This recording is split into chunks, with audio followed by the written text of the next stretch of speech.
Hello guys, welcome back to my channel. അപ്പോൾ ഞാൻ ഇന്ന് എൻ്റെ പോസ്റ്റ് പാർട്ടം എക്സ്പീരിയൻസിനെ കുറിച്ച് പറയാൻ വേണ്ടിയിട്ടുള്ള ഒരു വീഡിയോ ആയിട്ടാണ് വന്നിട്ടുള്ളത്. ഈ വീഡിയോയിൽ സൗണ്ടിൻ്റെ ക്ലാരിറ്റി എന്തെങ്കിലും കുറവുണ്ടെങ്കിൽ നിങ്ങളൊന്ന് അഡ്ജസ്റ്റ് ചെയ്യാം കേട്ടോ. കാരണം ഞാൻ ഫാൻ ഇട്ടിട്ടുണ്ട്. എനിക്ക് മേ ബി അതിൻ്റെ ഒരു ബുദ്ധിമുട്ട് നിങ്ങൾക്ക് കേൾക്കുമ്പോൾ ഉണ്ടാവുമോ എന്നൊരു ഡൗട്ടുണ്ട്. പക്ഷേ ഗൈസ്, ഇവിടെ ഫാൻ ഇടാതിരിക്കാൻ പറ്റില്ല, കാരണം അത്രയ്ക്ക് ചൂടാണ്. അപ്പോൾ ഞാനിത് കഴിയുമ്പോഴത്തേക്കും ഇങ്ങനെ വിയർത്തുരുകി ഒലിക്കാൻ തുടങ്ങും. അത്യാവശ്യം കുറച്ച് പറയാനുണ്ട് എനിക്ക്. അപ്പോൾ അതുകൊണ്ട് എന്തെങ്കിലും ഉണ്ടെങ്കിൽ നിങ്ങളൊന്ന് വോയിസ് വെച്ച് കുറവാണെങ്കിൽ ഒന്ന് ഹെഡ്സെറ്റ് വെച്ചെങ്ങാനൊന്ന് അഡ്ജസ്റ്റ് ചെയ്യും കേട്ടോ. എൻ്റെ അടുത്ത് മൈക്കും കാര്യങ്ങളൊന്നും ഇല്ല. അപ്പോൾ അതുകൊണ്ട് പിന്നെ നമുക്ക് എൻ്റെ ഉള്ള സൗണ്ട് അനുസരിച്ച് ഉറക്കെ പറയാൻ മാത്രമേ പറ്റുള്ളൂ. ഞാനിപ്പോൾ ഇത് ഷൂട്ട് ചെയ്യുന്നത് നൈറ്റാണ്. മോനെ കുറയ്ക്ക് കെടുത്തിയതിന് ശേഷം ഷൂട്ട് ചെയ്യുന്നത്. കാരണം അല്ലാത്തൊരു സമയത്ത് എനിക്ക് പറയാനായിട്ടുണ്ടെന്ന് തോന്നുന്നില്ല. ഞാൻ കുറേ ദിവസമായി ഇതിങ്ങനെ പ്ലാൻ ചെയ്ത്, ഞാൻ ലാസ്റ്റ് വീഡിയോയിൽ പറഞ്ഞല്ലോ, ഇതിനെക്കുറിച്ച് കുറേ ദിവസമായി ഇങ്ങനെ വീഡിയോ ചെയ്യണം പ്ലാൻ ഇട്ടിരിക്കുന്നു. പക്ഷേ ഇതിന് ആപ്റ്റായിട്ടൊരു ടൈം ഞാൻ എങ്ങനെ നോക്കിയിട്ടും പറ്റുന്നില്ല. കാരണം ഒരു 1 അവറെങ്കിലും അല്ലെങ്കിൽ ഒരു ഹാഫ് ആൻ അവറെങ്കിലും എനിക്ക് ഇതിന് വേണ്ടി സ്പെൻഡ് ചെയ്യാനായിട്ട്, സമാധാനമായിട്ട് സ്പെൻഡ് ചെയ്യാൻ വേണമല്ലോ. അതെനിക്ക് ഇല്ല. അത് നൈറ്റ് ടൈം മാത്രമേ ഉള്ളൂ. അപ്പോൾ ഞാനിപ്പോൾ മോനെ ഹസ്ബൻഡിനെ ഏൽപ്പിച്ച് ഉറക്കി എടുത്തിട്ട് ഞാൻ പറഞ്ഞു എനിക്കൊരു വീഡിയോ ചെയ്യണം, ഇത് ഷൂട്ട് ചെയ്തിട്ട് പിന്നെ എഡിറ്റിംഗ് പിന്നെ നമുക്ക് എപ്പോൾ വേണമെങ്കിൽ ചെയ്യാമല്ലോ എന്ന് പറഞ്ഞിട്ടാണ് ഞാനിപ്പോൾ ഷൂട്ട് ചെയ്യാനിരിക്കുന്നത്. അപ്പോൾ ആക്ച്വലി ഇത് എഡിറ്റ് ചെയ്ത് നിങ്ങളുടെ എപ്പോൾ എത്തുന്നൊന്നും എനിക്ക് പറയാൻ പറ്റില്ല. പക്ഷേ ഷൂട്ട് ചെയ്ത് കഴിഞ്ഞാൽ അത്ര ഒരു സമാധാനം ഉണ്ടല്ലോ, കാരണം അത് കുറേ ആയി പെൻഡിങ്ങിൽ വെക്കുന്നു. സോ ഞാൻ ഒരുപാട് വലിച്ചു നീട്ടി ഈ ഒരു ഇൻട്രൊഡക്ഷൻ പറഞ്ഞ് നിങ്ങളെ വെറുപ്പിക്കുന്നില്ല. എനിക്കറിയാം നിങ്ങൾക്ക് കാണാൻ താല്പര്യം അല്ലെങ്കിൽ അറിയാൻ താല്പര്യം എൻ്റെ പോസ്റ്റ് പാർട്ടത്തിനെ കുറിച്ചൊക്കെ ആയിരിക്കുന്നു. ഒരുപാട് പേർക്കൊന്നും ഉണ്ടായിരിക്കില്ല. ഇതുമായി റിലേറ്റ് ചെയ്ത് പോകുന്നെങ്കിൽ പ്രഗ്നൻസി കൂടെ കടന്നു പോയിക്കൊണ്ടിരിക്കുന്ന അല്ലെങ്കിൽ ഡെലിവറി കഴിഞ്ഞിരിക്കുന്ന ആ ഒരു സ്റ്റേജിലുള്ളവർക്കൊക്കെ ആയിരിക്കും പോസ്റ്റ് പാർട്ടത്തിനെ കുറിച്ച് അറിയാനായിട്ട് താല്പര്യം ഉണ്ടാവും. അപ്പോൾ എൻ്റെ ഒരു 1-2 ഫ്രണ്ട്സ് ഇപ്പോൾ ഡെലിവറി കഴിഞ്ഞിരിക്കുന്നവരുണ്ട്, 2-3 ഫ്രണ്ട്സ് പ്രഗ്നൻ്റ് ആയിട്ടിരിക്കുന്നവരുണ്ട്, ഡ്യൂ ഡേറ്റ് ആയിട്ടിരിക്കുന്നവരുണ്ട്, ഇങ്ങനെയുള്ള കുറച്ച് പേരുണ്ട്. അപ്പോൾ അവർക്കൊക്കെയാണ് മെയിനായിട്ട് അറിയാനുള്ള താല്പര്യം എനിക്കറിയാം. അപ്പോൾ എന്നോട് 1-2 പേര് ഇതുപോലെ മെസ്സേജ് അയച്ച് പറഞ്ഞിട്ടുണ്ടായിരുന്നു, ഇതിൻ്റെ പോസ്റ്റ് പാർട്ടത്തിനെ കുറിച്ച് പറയുമോ എങ്ങനെയാണൊക്കെ. അപ്പോൾ ഞാൻ അവരോടൊന്നും ഡീറ്റെയിൽഡ് ആയിട്ട് പറഞ്ഞിട്ടില്ല. ഞാൻ പറഞ്ഞു ഞാനൊരു വീഡിയോ ചെയ്യുന്നുണ്ട്, അപ്പോൾ നിങ്ങൾ ആ വീഡിയോ പക്കായിട്ട് ഫുള്ളായിട്ടിരുന്ന് കണ്ട് നിങ്ങൾക്ക് ഒരു ഐഡിയ കിട്ടുമെന്ന് ഞാൻ പറഞ്ഞിട്ടുണ്ടായിരുന്നു. അപ്പോൾ ആ വീഡിയോ ആണ് ഈ വീഡിയോ. അപ്പോൾ നമുക്കിനി എന്ത് ചെയ്യാം, ഡയറക്റ്റ് വീഡിയോയിലോട്ട് പോകാം. പോസ്റ്റ് പാർട്ടത്തിനെ കുറിച്ച് സ്റ്റാർട്ട് ചെയ്യുമ്പോൾ എനിക്ക് ആദ്യം പറയാനുള്ളത്, എനിക്ക് കാണിച്ചു തരാനുള്ള ഒരു ലൈവ് പ്രൂഫ് എന്ന് പറയുന്നത് എൻ്റെ ഒരു ഫേസാണ്. ഇത് എനിക്ക് പ്രഗ്നൻസി ടൈമിൽ അത്യാവശ്യം സ്കിന്നിൽ കളർ വേരിയേഷൻസും കാര്യങ്ങളും പിഗ്മെൻറ്റേഷനും ഒക്കെ വന്നിട്ടുണ്ടായിരുന്നു. കഴുത്തിൽ അങ്ങനെ മൊത്തം വന്നിട്ടുണ്ടായിരുന്നു. അപ്പോൾ എല്ലാവരും പറഞ്ഞു ഡെലിവറി കഴിഞ്ഞ സമയത്ത് അത് മാറുമെന്ന് പറഞ്ഞാൽ ആ ഒരു പ്രതീക്ഷയിൽ നമ്മൾ മുന്നോട്ട് പോകുമല്ലോ. അങ്ങനെ ഡെലിവറി കഴിഞ്ഞു. പക്ഷേ ഡെലിവറി കഴിഞ്ഞപ്പോൾ എനിക്ക് കുറച്ചുകൂടെ കഴുത്തിൽ ഇതൊക്കെ കുറഞ്ഞു, പക്ഷേ ഫേസിലൊക്കെ ഉള്ളത് ഇങ്ങനെ കൂടി വരാൻ തുടങ്ങി. കണ്ടോ, എനിക്ക് നിങ്ങൾക്ക് നോക്കിക്കഴിഞ്ഞാൽ അതുകൊണ്ട് പ്രത്യേകിച്ച് മേക്കപ്പോ കാര്യങ്ങളൊന്നും ചെയ്തിട്ടില്ല. കാരണം നിങ്ങൾക്ക് റോ ആയിട്ട് ഇത് കാണിച്ചു തരുവാണെങ്കിൽ അത് ഹൈഡ് ചെയ്യുകയും ഒന്നും ചെയ്തിട്ടില്ല. അപ്പോൾ കണ്ടോ, അത്യാവശ്യം നല്ല ഈ 2 സൈഡിലായിട്ടും എനിക്ക് വന്നിട്ടുണ്ട്. അപ്പോൾ ഇത് ഡോക്ടറോട് ചോദിച്ച സമയത്ത് ഹോർമോണൽ ഇംബാലൻസ് കാരണമാണ്. നമുക്ക് ഭയങ്കര ഹോർമോണൽ വേരിയേഷൻസ് ആണ് പ്രഗ്നൻസി ടൈമിലും അതിൻ്റെ ഒരു സഡൻ ഡ്രോപ്പാണ് നമുക്ക് ആഫ്റ്റർ ഡെലിവറി ടൈമിൽ ഉണ്ടാവുക. സോ അതിന് ഓരോരുത്തരുടെ ബോഡിയും ഓരോ ടൈപ്പിലായിരിക്കും റെസ്പോണ്ട് ചെയ്യുന്നുണ്ടാവുക. അപ്പോൾ എൻ്റെ ബോഡി റെസ്പോണ്ട് ചെയ്യുന്നതും അതിനോട് ചെയ്യുന്നതനുസരിച്ചാണല്ലോ എൻ്റെ സ്കിന്നിലുള്ള മാറ്റങ്ങൾ വരിക. ചിലർ ഭയങ്കര ഗ്ലോ ആവുന്നൊക്കെ ഞാൻ കണ്ടിട്ട്, പക്ഷേ എനിക്ക് പ്രഗ്നൻസിയിൽ ഒരു ഗ്ലോ വന്നിട്ടില്ല, ആഫ്റ്റർ ഡെലിവറിയും ഒരു ഗ്ലോ വന്നിട്ടില്ല. ഞാൻ കണ്ടില്ല, ഗ്ലോയും വന്നില്ല, ഒരു ജ്യോതിയും വന്നില്ല എന്നതാണ് എൻ്റെ അവസ്ഥ ഉണ്ടായിരുന്നത്. നമ്മളടുത്ത് ഇങ്ങനെ പ്രതീക്ഷിച്ചിരിക്കുമ്പോൾ ഇപ്പോൾ ശരിയാവും, നാളെ ശരിയാവും. പക്ഷേ എനിക്ക് ഇതുവരെ ഒന്നും ശരിയായിട്ടില്ല. ഞാനിപ്പോൾ 6 മന്ത് പോസ്റ്റ് പാർട്ടത്തിലാണ് ഇരിക്കുന്നത്. സ്റ്റിൽ ഇതാണ് എൻ്റെ അവസ്ഥ. ഞാൻ പ്രത്യേകിച്ച് അങ്ങനെ ഒരു പ്രൊഡക്റ്റുകളും യൂസ് ചെയ്യുന്നില്ല, തുടങ്ങിയിട്ടില്ല. ഒരു 6 മന്ത് വരെ വെയിറ്റ് ചെയ്തിട്ട് പിന്നെ എന്തെങ്കിലും ചെറിയ രീതിയിൽ ട്രൈ ചെയ്ത് നോക്കിയാൽ മതി എന്നാണ് ഡോക്ടർ പറഞ്ഞിട്ടുള്ളത്. അറ്റ്ലീസ്റ്റ് 6 മന്ത് ടു 1 ഇയർ എടുക്കും നമ്മളൊരു ബാക്ക് ടു നോർമൽ ആവാൻ. അപ്പോൾ അതുകൊണ്ട് നിങ്ങൾ ടെൻഷൻ അടിക്കേണ്ട എന്നാണ് എന്നോട് പറഞ്ഞത്. നമ്മളിങ്ങനെ ടെൻഷൻ അടിക്കാതിരിക്കും ഗൈസ്. ഈ വക കോലൊക്കെ നമ്മുടെ ഫേസ് നമ്മൾ കണ്ണാടി നോക്കുമ്പോൾ കണ്ടുകഴിഞ്ഞാൽ നമുക്ക് ഭയങ്കരമായിട്ട് വിഷമം വരും. പക്ഷെ ഒന്നും ചെയ്യാൻ പറ്റില്ല. അതെല്ലാം നമ്മുടെ ബേബിക്ക് വേണ്ടിയിട്ടാണല്ലോ എന്ന് ആലോചിച്ച് ഇങ്ങനെ സമാധാനിക്കുക, അത് മാത്രമാണ്. ഇതെല്ലാവരുടെയും കേസ് അല്ല കേട്ടോ ഞാൻ പറയുന്നത്. ഞാൻ പറഞ്ഞു ഓരോരുത്തരുടെ ബോഡി ഓരോ ഡിഫറൻ്റ് ആണ്. ചിലർ വണ്ണം വയ്ക്കും, ചിലർ വണ്ണം കുറയും, ചിലരുടെ ഫേസ് ഇതുപോലെയാവും, ചിലരുടെ ഫേസ് ഭയങ്കര ഗ്ലോ ആവും, ചില നല്ല സുന്ദരികളാവുന്നുണ്ട്. കണ്ടിട്ടില്ലേ ഡെലിവറി ഒക്കെ കഴിഞ്ഞ് പ്രസവരക്ഷ കഴിഞ്ഞിട്ട് എണീക്കുമ്പോൾ? അതൊക്കെ ഓരോരുത്തരുടെ ഡിപ്പെൻസ് ആണ്. അപ്പോൾ അതൊന്നും ആലോചിച്ച് ടെൻഷൻ അടിക്കാൻ വേണ്ടി പറഞ്ഞതല്ല. ഞാൻ എൻ്റെ എക്സ്പീരിയൻസ്, എൻ്റെ കാര്യങ്ങളാണ് പറയുന്നതെന്ന് പറയുന്നത്. അപ്പോൾ തികച്ചും അത് ഡിസ്ക്ലെയിമറാണ്. എൻ്റെ മാത്രം ഒരു പെർസ്പെക്റ്റീവിൽ നിങ്ങൾ എടുത്ത് കാണുക. ഓക്കെ. സോ എനിക്ക് വന്ന ഒരു പ്രശ്നം ഇതായിരുന്നു. അതിനുശേഷം ഫിസിക്കൽ ചേഞ്ചസിലാണ് പറയുന്നത് കേട്ടോ. പിന്നെ എനിക്ക് പ്രഗ്നൻസി ടൈമിൽ പ്രത്യേകിച്ച് അങ്ങനെ നമുക്ക് ഇച്ചിങ് കാര്യങ്ങളൊക്കെ ഉണ്ടാവുമല്ലോ. പ്രത്യേകിച്ച് നമ്മുടെ വയറിങ്ങനെ വലുതായി വരികയാണ്. അപ്പോൾ അതിനനുസരിച്ച് നമുക്ക് ചൊറിച്ചിൽ, ഭയങ്കര സ്ട്രെച്ച് മാർക്കുകൾ കാര്യങ്ങളൊക്കെ വരും. അപ്പോൾ ഞാൻ സ്റ്റാർട്ടിങ് തൊട്ടേ ഭയങ്കരമായിട്ട് സ്ട്രെച്ച് മാർക്കൊക്കെ വരാതിരിക്കാൻ വേണ്ടിയിട്ട് ഓയിലൊക്കെ, കോക്കനട്ട് ഓയിലൊക്കെ നന്നായിട്ട് അപ്ലൈ ചെയ്യാറുണ്ട്. മോയ്സ്ചറൈസേഴ്സ് ഒക്കെ അപ്ലൈ ചെയ്തിട്ടുണ്ടായിരുന്നു. അപ്പോൾ അതുകൊണ്ട് എനിക്ക് ഓൾമോസ്റ്റ് ഒരു 8 മന്ത് വരെയൊന്നും അധികം അങ്ങനെ അവിടെ ഇവിടെയൊക്കെ ഉണ്ട് എന്നല്ലാതെ വലിയ കാര്യമായിട്ട് സ്ട്രെച്ച് മാർക്ക് കാര്യങ്ങളൊന്നും വന്നിട്ടുണ്ടായിരുന്നില്ല. അപ്പോൾ എനിക്ക് ഭയങ്കര സന്തോഷമായിരുന്നു. നമ്മൾ കെയർ ചെയ്യുന്നതിനൊരു റിസൾട്ട് ഉണ്ടല്ലോ, സ്ട്രെച്ച് മാർക്കൊന്നും വന്നിട്ടില്ലല്ലോ എന്നുള്ള ഒരു സമാധാനം ഉണ്ടായിരുന്നു. പക്ഷേ ഡെലിവറി കഴിഞ്ഞ് കഴിഞ്ഞാൽ നമ്മുടെ ഈ വയറ് വീർത്തതുപോലെ തന്നെ ഒന്ന് ചുരുങ്ങൂലോ. അപ്പോൾ നമുക്ക് മെയിൻലി സ്ട്രെച്ച് മാർക്ക് വരുന്നത് നമ്മുടെ സ്കിന്നിങ്ങനെ വലിയുമ്പോഴും തിരിച്ചത് പഴയ സ്ഥിതിയിലോട്ട് വരുമ്പോഴും രണ്ടിലും നമുക്ക് എന്താണ് സ്കിന്നിൻ്റെ ഇലാസ്റ്റിസിറ്റിക്കാണ് വ്യത്യാസം വരുന്നതല്ലോ. സോ അതുകൊണ്ട് തന്നെ എനിക്ക് ആഫ്റ്റർ ഡെലിവറി ആയപ്പോഴത്തേനും നമ്മുടെ ഒരു അത്യാവശ്യം നമ്മുടെ ഒരു നേവൽ അതിനോട്ട് താഴോട്ടൊക്കെ അത്യാവശ്യം നല്ല രീതിയിൽ തന്നെ സ്ട്രെച്ച് മാർക്ക് വന്നിട്ടുണ്ടായിരുന്നു. അതിന് നമുക്കൊന്നും ചെയ്യാൻ പറ്റില്ല. വയറ് ചുരുങ്ങുന്നതിനനുസരിച്ച് ഇങ്ങനെ കൂടി വരുന്നതായിട്ടാണ് എനിക്ക് ഫീൽ ചെയ്യുന്നത്. സോ അതും പാർട്ട് ഓഫ് ഡെലിവറിയാണ്. നമ്മളും അത് ആക്സെപ്റ്റ് ചെയ്യേണ്ട ഒരു റിയാലിറ്റിയാണ്. ഇതൊക്കെ നമ്മുടെ ബോഡിയിൽ ഒരുപാട് ചേഞ്ചസ് വരുമല്ലോ, ഇമോഷണലി, ഫിസിക്കലി, മെൻ്റലി, എല്ലാ രീതിയിലും കുറേ ചേഞ്ചസ് വരുന്ന ഒരു പാർട്ടാണ് പോസ്റ്റ് പാർട്ടം എന്ന് പറയുന്നത്. സോ അതായിരുന്നു രണ്ടാമത്തെ ഒരു കാര്യം എന്ന് പറയുന്നത്. സോ നമ്മുടെ അങ്ങനത്തെ ബോഡി ചേഞ്ചസ് ഒന്നും നിങ്ങൾ വലിയ കാര്യമായിട്ട് എടുക്കണ്ട. കാരണം ഇതൊക്കെ നമുക്ക് വരും പോവും. ഇതൊക്കെ എന്താ പറയുക, അതിനെക്കുറിച്ച് ആലോചിച്ച് ടെൻഷൻ അടിക്കുകയാണെങ്കിൽ നമുക്ക് അതിൻ്റെ സമയം ഉണ്ടാവുള്ളൂ. ദെൻ ഉണ്ടാവുന്ന മൂന്നാമത്തെ ഒരു കാര്യം എനിക്ക് വന്നിട്ടാണ് ഹെയർ ഫോൾ. അത് ജനറലി ഒരുവിധം എല്ലാവർക്കും ഉണ്ടാവും എന്ന് എനിക്ക് തോന്നുന്നു. ഇല്ലാത്തൊരു വളരെ കുറവായിരിക്കും. നമുക്കൊരു 4 month ഒക്കെ തൊട്ടിട്ട് അതുവരെ എനിക്ക് ഒരു ഒറ്റ മുടി പോലും പൊഴിഞ്ഞിട്ടുണ്ടായിരുന്നില്ല. അതിനുശേഷം ചെറുതായിട്ട് പൊഴിയാൻ തുടങ്ങി. ഇപ്പോൾ ഭയങ്കര നല്ല രീതിയിൽ പൊഴിയുന്നുണ്ട്. ഇത് എവിടെ ചെന്ന് നിൽക്കുന്ന പോലും അറിയാത്ത രീതിയിലാണ് പൊഴിഞ്ഞുകൊണ്ടിരിക്കുന്നത്. ഇതും ഡോക്ടറോട് ചോദിച്ചപ്പോൾ പറഞ്ഞത് ഒരു 1 year ഒക്കെ ആവുന്ന വരെ ഇങ്ങനെ പൊഴിയും. പക്ഷെ പേടിക്കേണ്ട, 1 year കഴിയുമ്പോൾ തനിയെ പുതിയ ബേബി ഹെയർസ് ഒക്കെ വന്ന് നമ്മുടെ മുടി നമ്മളെങ്ങനെയാണോ അതേപോലെ തന്നെ ആവും എന്നാണ് അവർ പറയുന്നത്. പക്ഷേ എനിക്ക് അറിയില്ല അങ്ങനെ തന്നെ ആവും, എല്ലാവരും അങ്ങനെ തന്നെയാണോ എന്താണെന്ന് അറിയില്ല. അതാണ് വേറെ പ്രശ്നം. അപ്പോൾ അതൊക്കെ ശരിയാവെന്ന് പറയുന്നു. ഇതിന് അതുപോലെ തന്നെ കാൽഷ്യം അയൺ ടാബ്ലറ്റുകൾ നമ്മളൊരു അത്യാവശ്യം ഒരു 1 year വരെയെങ്കിലും മുടങ്ങാതെ കഴിക്കണം എന്നും പറഞ്ഞിട്ടുണ്ട്. നമ്മുടെ ഹെയറിനാണെന്നുണ്ടെങ്കിലും നമ്മുടെ ബോൺസ് ഒക്കെ ഭയങ്കര വീക്കായിട്ടാവും ഇരിക്കുന്നുണ്ടാവുക. സോ അതിനൊക്കെ ഒരു ഭയങ്കര ഒരു സപ്പോർട്ട് കൊടുക്കാനൊക്കെ വേണ്ടിയിട്ട് നമുക്ക് കഴിക്കുന്നത് നല്ലതാണ്. ഈ ഒരു സപ്ലിമെൻറ്റ്സ് ഒക്കെ എടുക്കുന്നത് നമുക്ക് ഹെയറിനും സ്കിന്നിനൊക്കെ നല്ലതായിരിക്കും. പിന്നെ എല്ലാവരുടെയും ഒരു ഡൗട്ടാണ് വയറ്. നമുക്ക് വയറെങ്ങനെ കുറയ്ക്കാം, വയറെങ്ങനെ പോവും, വയറ് പോകാൻ എന്താ ചെയ്തത്, അല്ലെങ്കിൽ അങ്ങനെയൊക്കെയുള്ള കുറേ പ്രശ്നങ്ങൾ അല്ലെങ്കിൽ കുറേ ഡൗട്ടുകൾ കുറേ പേർക്ക് ഉണ്ടാവും. മെയിനായിട്ട് ഡെലിവറി കഴിഞ്ഞ് കഴിഞ്ഞാൽ അടുത്ത് വരുന്നൊരു ക്വസ്റ്റ്യൻ ഈ വയറിൻ്റെ റിലേറ്റ് ചെയ്തിട്ടുള്ളതായിരിക്കും അല്ലേ. സോ സത്യസന്ധമായി പറയുകയാണെന്നുണ്ടെങ്കിൽ നമുക്ക് വന്നിട്ടുള്ള നമ്മൾ വയറ് കെട്ടിയത് കൊണ്ടോ അല്ലെങ്കിൽ നമ്മൾ പ്രസവരക്ഷ സമയത്ത് ഇപ്പോഴൊക്കെ അതെല്ലാവരും ഫോളോ ചെയ്യുന്നുണ്ടോ എന്ന് എനിക്കറിയില്ല. പണ്ട് നമ്മുടെ വീട്ടിലുള്ളവരും വയസ്സായവരും അറിയുന്നവരും നെയ്ബേഴ്സും കാണാൻ വരുന്നവരും എല്ലാവരും ആദ്യമേ തന്നെ പ്രസവിച്ച് കഴിഞ്ഞാൽ പറയുന്ന ഒന്നാമത്തെ കാര്യം വയറ് നന്നായി മുറുക്കി ഒരു മുണ്ട് കൊണ്ട് അല്ലെങ്കിൽ സാരി കൊണ്ട് നന്നായി കിട്ടിക്കോളോ, ഇല്ലയെന്നുണ്ടെങ്കിൽ വയറ് ചാടിക്കഴിഞ്ഞാൽ പിന്നെ ഭയങ്കര ബുദ്ധിമുട്ടാണ് അത് കുറയാമെന്നൊക്കെ പറയും. പക്ഷേ ഞാനത് ആക്സെപ്റ്റ് ചെയ്യുന്നൊരു ട്രൂത്ത് അല്ലാട്ടോ. അത് പലരും പല രീതിയിൽ എടുക്കുന്നവരുണ്ടായിരിക്കും. ഇപ്പോഴത്തെ ജനറേഷനിൽ ഫോളോ ചെയ്യുന്നവരുണ്ടായിരിക്കും. എന്നോട് ഡെലിവറി കഴിഞ്ഞ സമയത്ത് ഞാൻ ഡോക്ടറിനോട് പിറ്റേ ദിവസം 2 ദിവസം കഴിഞ്ഞപ്പോൾ ഞാൻ ചോദിച്ചിട്ടുണ്ടായിരുന്നു ഇങ്ങനെ കെട്ടണോ, അതിൻ്റെ ആവശ്യമുണ്ടോ ചോദിച്ചു. ഡോക്ടർ പറഞ്ഞു അങ്ങനെ ചെയ്യേണ്ട ആവശ്യമില്ല. നിങ്ങൾ വയറ് പോകാനാണ് ഉദ്ദേശിക്കുന്നുണ്ടെങ്കിൽ ഒരു 3 മാസം കഴിയുമ്പോൾ നോർമൽ ഡെലിവറി ആയതുകൊണ്ട് നിങ്ങൾക്ക് എക്സസൈസുകൾ സ്റ്റാർട്ട് ചെയ്യാം 3 to 4 months ആകുമ്പോൾ. അതല്ലാതെ എളുപ്പവഴി വെച്ചിട്ട് വയറ് കുറേ കെട്ടിച്ചുരുക്കിയിട്ട് നമുക്ക് വയറൊന്നും കുറയ്ക്കാൻ പറ്റില്ല. അതാണ് ഒരു റിയാലിറ്റി. നമുക്ക് വന്ന വയറെന്ന് പറയുമ്പോൾ നിങ്ങൾക്ക് അറിയാലോ, അത്യാവശ്യം ഒരു നമ്മൾ 10 മാസം 9 മാസം വരെ നമുക്ക് ഇങ്ങനെ വീർത്ത് വന്നൊരു വയറാണ്. ആ വയറ് എങ്ങനെയാണ് പെട്ടെന്നൊരു ദിവസം ബേബി പുറത്തോട്ട് വന്നു ഒരു 50% വയറപ്പം നമുക്ക് പോവും, ബാക്കി നമുക്കുണ്ടാവും. അത് ഗ്രാജുവലി കുറയുള്ളൂ, ഗ്രാജുവലി കംപ്ലീറ്റ് ആയിട്ട് കുറയില്ല. എന്നാലും നമുക്ക് അവശേഷിപ്പുകൾ ഉണ്ടാവും. അതിന് നമുക്ക് എന്താ മമ്മി പൗച്ചെന്നോ അങ്ങനെ എന്തോ ആണ് ആ ഒരു തൂങ്ങി നിൽക്കുന്ന സംഭവത്തിന് പറയുക. കൊടവയറല്ല അത്. അതായത് ആ ബേബി വന്നതിൻ്റെ ബാക്കിയുള്ള ആ ഒരു വയറിങ്ങനെ തൂങ്ങി നിൽക്കുന്നതാണ്. ഡെലിവറി കഴിഞ്ഞവർക്ക് അറിയായിരിക്കും എങ്ങനെയാണ് ഉണ്ടാവുക എന്നുള്ളത്. എല്ലാവർക്കും അങ്ങനെ തന്നെ ആയിരിക്കും. അപ്പോൾ അതുകൊണ്ട് അത് പോകണമെന്നുണ്ടെങ്കിൽ നമ്മൾ എന്ത് ചെയ്യണം, എക്സസൈസ് ചെയ്യണം. വയറ് പോകാൻ വേണ്ടിയിട്ടുള്ള നോർമൽ എക്സസൈസ് അല്ല, പോസ്റ്റ് പാർട്ടം എക്സസൈസ് അല്ലെങ്കിൽ പെൽവിക് എക്സസൈസ് ആഫ്റ്റർ ഡെലിവറി അങ്ങനെയൊക്കെ ഒന്ന് അടിച്ചു കഴിഞ്ഞാൽ യൂട്യൂബിൽ അടിച്ചു കഴിഞ്ഞാൽ അത്ര അത്യാവശ്യം നല്ല വീഡിയോസ് കിട്ടും. അത് ഫോളോ ചെയ്തിട്ട് മാത്രം ചെയ്യുക. അല്ലാതെ നമുക്ക് ചെയ്യാൻ പാടില്ലാത്തതായിട്ടുള്ള ചെയ്യാൻ പാടില്ലാത്തതെന്നല്ല, മീൻസ് കുറച്ച് ഹെൽത്ത് നമ്മുടെ അത്ര സ്ട്രോങ് ആയിട്ടില്ലല്ലോ. സോ അതിനനുസരിച്ചുള്ള എക്സസൈസുകളാണ് അപ്പോൾ അതിൽ തരിക, ഈ പോസ്റ്റ് പാർട്ടത്തിൽ വരിക. അത് നിങ്ങൾ ചെയ്യുന്നത് നിങ്ങളുടെ പെൽവിക് ബോണൊക്കെ കുറച്ചുകൂടെ സ്ട്രെങ്ത് ആക്കുന്നതിനും നമ്മുടെ ഈ വയറൊക്കെ കുറയുന്നതിനൊക്കെ നല്ല അടിപൊളിയാണ്. സോ അതങ്ങനെയുള്ള കാര്യങ്ങൾ ചെയ്യാതെ നിങ്ങൾക്ക് വയറൊന്നും പോകാൻ പോണില്ല.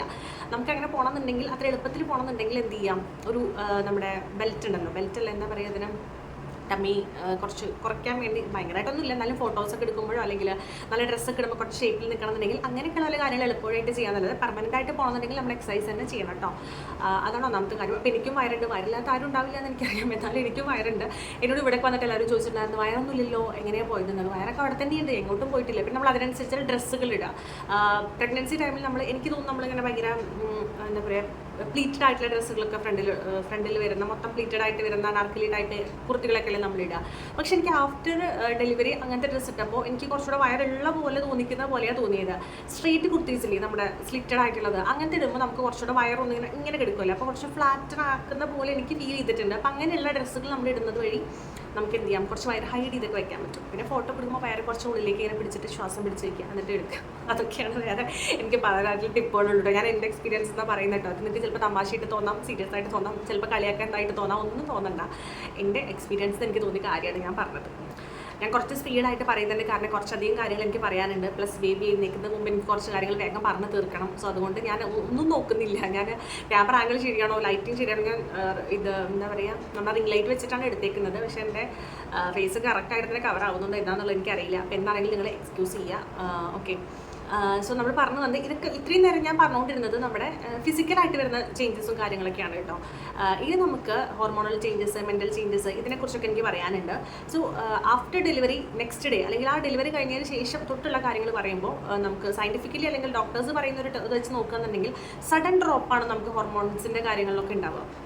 സോ അതുകൊണ്ട് തന്നെ നമുക്ക് പെട്ടെന്ന് തന്നെ ഭയങ്കരമായിട്ട് ബേബി വന്നതിൻ്റെ സന്തോഷം ഉണ്ടെങ്കിൽ നമുക്ക് മെൻ്റലി എന്തൊക്കെയോ തോന്നും. അതൊരു യാഥാർത്ഥ്യമാണ്. പെട്ടെന്ന് നമുക്ക് കാണാൻ വരുന്നവരെല്ലാം ബേബിനെ കാണുന്നു, നമ്മളെ ആരും കെയർ ചെയ്യുന്നില്ല അല്ലെങ്കിൽ നമ്മളെ ആരും നോക്കാനില്ല. അതുവരെ അതായത് നിങ്ങൾക്കറിയാലോ, പ്രഗ്നൻസി ടൈമിൽ എല്ലാവരും ഫസ്റ്റ് പ്രയോറിറ്റി നമുക്കായിരിക്കും തരിക. എല്ലാവരും നമ്മളിങ്ങനെ സൂക്ഷിച്ച് കെയർ ചെയ്ത് ശ്രദ്ധിച്ച് നമ്മുടെ വിശേഷങ്ങളൊക്കെ ചോദിച്ചിട്ട് പെട്ടെന്ന് ഒറ്റ ദിവസം കൊണ്ട് അതൊരു ഷിഫ്റ്റ് ആവുകയാണ്, ഒരു ഗിയർ ചേഞ്ച് പോലെ ബേബിയിലോട്ട് പോവുകയാണ്.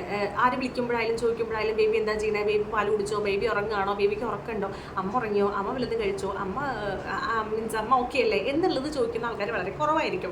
അപ്പോൾ നമുക്ക് ഓട്ടോമാറ്റിക്കലി നമ്മുടെ ഇമോഷണൽ ചേഞ്ചസും പ്ലസ് ഹോർമോണൽ ഇംബാലൻസ് ഒക്കെ വരുന്ന സമയത്ത് നമുക്ക് തോന്നും ഇതെന്താ എല്ലാവരും ഇങ്ങനെ, അപ്പോൾ എല്ലാവർക്കും വേണ്ടേ, ഇപ്പോൾ എല്ലാവർക്കും ബേബിന് മതി. അങ്ങനെയൊക്കെ നമുക്കൊരു സ്റ്റാർട്ടിങ് സ്റ്റേജിൽ ഒരു റിയാലിറ്റി നമുക്ക് തോന്നും, നമുക്ക് നമ്മുടെ ബേബിന് ഇഷ്ടമാണ്, എന്നാൽ നമുക്ക് അങ്ങനെ തോന്നാൻ സാധ്യതയുണ്ട്. സോ നമ്മൾ തന്നെയാണ് നമ്മുടെ മൈൻഡിനുള്ള ഏറ്റവും വലിയൊരു മരുന്ന് എന്ന് പറയുന്നത്. മറ്റുള്ളവരെക്കാൾ നമ്മൾ ആദ്യം നമ്മളെ മനസ്സിലാക്കുക, നമ്മുടെ പ്രോബ്ലംസ് മനസ്സിലാക്കുക, നമ്മൾ ഏത് രീതിക്കാണ് ചിന്തിക്കുന്നത് എന്നുള്ളത് നമ്മളെ അനലൈസ് ചെയ്യണം. ചിലപ്പോൾ ആ ഒരു സിറ്റുവേഷൻ വേറെ ആൾക്ക് മനസ്സിലാക്കാൻ പറ്റിയെന്ന് വരില്ല. ഇൻ കേസ് നമ്മുടെ ഹസ്ബൻഡ് ആണെങ്കിൽ പോലും അല്ലെങ്കിൽ അമ്മയാണെങ്കിൽ പോലും അവർക്ക് മനസ്സിലാക്കാൻ പറ്റിയതല്ല, അത് അവരെ കുറ്റം പറയാൻ പറ്റില്ല. ഓക്കെ, അപ്പോൾ നമ്മൾ വേണം നമ്മളെയും മറ്റുള്ളവരെയും മനസ്സിലാക്കിക്കൊണ്ട് ചിന്തിക്കാൻ എന്നാണ് എനിക്ക് മനസ്സിലായത്. സോ അതുകൊണ്ട് നമ്മൾ എന്ത് ചെയ്യുക, നമ്മളെ തന്നെ ആശ്വസിപ്പിക്കുക, നല്ല രീതിയിൽ ചിന്തിക്കുക. നമ്മുടെ മൈൻഡിൽ ഒരുപാട് നെഗറ്റിവിറ്റികൾ വരുന്നൊരു സമയമാണ്. അപ്പോൾ അതുകൊണ്ട് ആ നെഗറ്റിവിറ്റികളെല്ലാം പോസിറ്റിവിറ്റിയിലേക്ക് മാറ്റാൻ വേണ്ടിയിട്ട് നമ്മൾ ഭയങ്കരമായിട്ട് ട്രൈ ചെയ്യുക. ഇത് പറയാൻ എളുപ്പമാണ്, പക്ഷെ ഇത് ആ ഒരു സ്റ്റേജ് കഴിഞ്ഞ് വരിക എന്ന് പറയുന്നത് അത്ര എളുപ്പമുള്ളൊരു പരിപാടിയല്ല. നമുക്ക് ഭയങ്കരമായിട്ട് അൺകൺട്രോൾഡ് ആയിട്ട് ചിലപ്പോൾ കരച്ചിൽ വരും, സങ്കടം വരും, ഒരാളോടൊന്നും പറഞ്ഞാൽ മനസ്സിലാവാത്തൊരവസ്ഥ വരും, ഇതൊക്കെ ഉണ്ടാവും.